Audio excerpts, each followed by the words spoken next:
when the billionaire slammed his fist on the white tablecloth and shouted, "You think someone like you gets to talk back to me?" The entire restaurant fell silent. Crystal glasses trembled on their stems. Forks froze halfway to their mouths.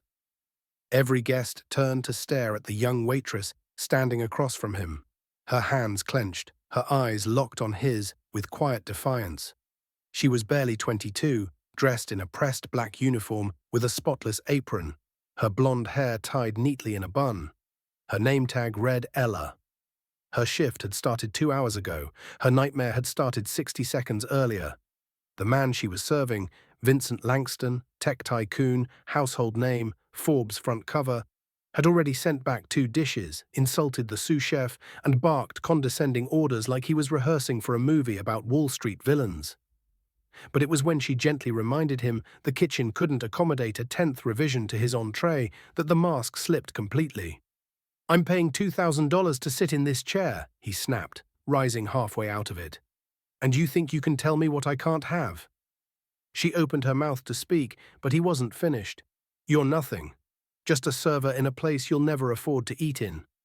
I could buy your life and still get change." Laughter rose from his table, 3 suited men pretending not to enjoy the show. A woman nearby gasped, another pulled out her phone. Ella no Leroux. She didn't yell, she just stood there, still as stone. Her voice, when it came, was barely above a whisper. "You should remember that name," she said. Vincent blinked. "What?" "My name," she repeated. "Ella Markov. You should remember it." He scoffed. "And why's that?" She leaned forward just slightly. "Because someday, when your empire collapses and your lies hit the front page, it'll be my firm that audits your books." The room froze. Vincent's smug grin cracked. Ella continued, her voice steady now. "I graduated top of my class in forensic accounting. Full ride.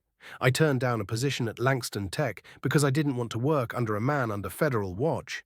So I took this job to support my father's surgery. But don't mistake this apron for ignorance. I know exactly who you are and what you're hiding." Whispers swept through the dining room like wind. One of Vincent's tablemates leaned over and whispered something. The billionaire's jaw clenched. "You think anyone will believe you?" But Ella was ready. She reached into her apron and pulled out a folded sheet of paper. "Funny you mention that. The SEC might." She set the document gently on the table, an anonymous report, time-stamped, flagged with the words "internal whistleblower copy." Every camera in the room was now turned on her. One woman muttered, "Is this real?" Another whispered, "That's her. I saw that expose online last week." Vincent's hands curled into fists, but he didn't speak. He couldn't, because the room had already chosen who they believed. The restaurant owner rushed over, face pale. "Miss Markov, do you want us to call someone?" She shook her head. "No need. I think Mr. Langston will be leaving now." And he did.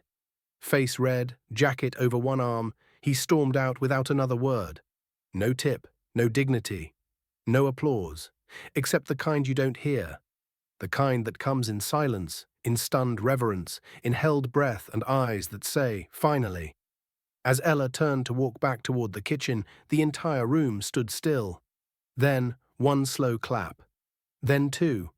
Then the whole room erupted into applause. She didn't smile. Not yet, she just kept walking.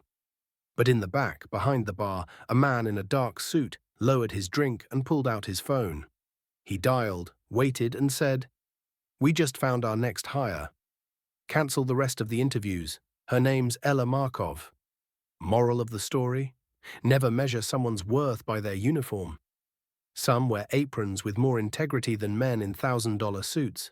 And sometimes the person you publicly humiliate is the one holding the truth that can destroy you.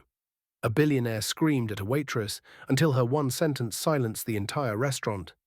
If this story hits you in the heart, smash that like button, subscribe to the channel, and stay updated.